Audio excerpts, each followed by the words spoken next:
Hey guys, so we are talking about persons with addiction. I chose persons with addiction because it's a special place in my heart. I have an uncle with addiction. That's a different story, but that's why I feel passionate about this population and I chose to talk about them. They're at risk for several reasons, but the social issues that they face are homelessness, poverty, lack of health care, lack of mental health care, which is a huge thing. We'll get into that in a minute, and a lack of addiction treatment.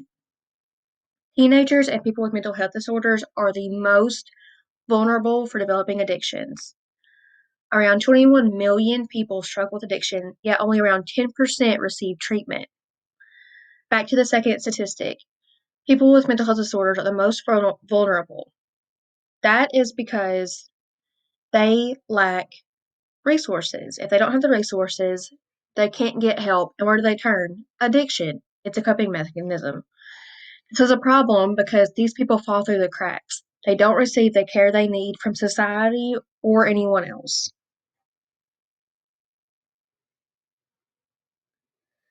Ecosystems theory. A person with addiction may be one small person, but they make up a huge population of 21 million that we talked about.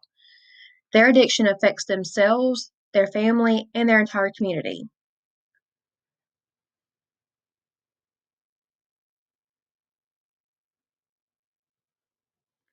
If you've ever seen the show Intervention, which is a personal favorite of mine, it's easy to see ecosystems theory after you know what it is. Addictions have a grip on the individual suffering, which means, like, obviously the addict is suffering, but their family is affected by the worry and the grief of the addict, and their community is also affected by the homelessness and poverty that ultimately impacts the larger system. The population being discussed is so large that we can't expect the effects to go unnoticed. Everyone here suffering from addiction is making up a huge population. So if one is suffering, they're all suffering. Regardless of what led them to addiction, addicts often need assistance from their mental support groups to overcome their addictions, which means the key to them getting better is their support in their system. Strengths perspective.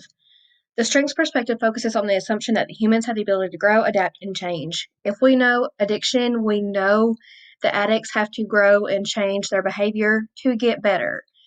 These key points just go through and just that. That's just what these go through. To get over addiction and to overcome it, addicts have to be adaptable to their environment, change their behavior, and grow into sobriety. The disease model. This states there is a functional relationship between the disease and the people's functioning and their behavior. So, this is literally the definition of addiction.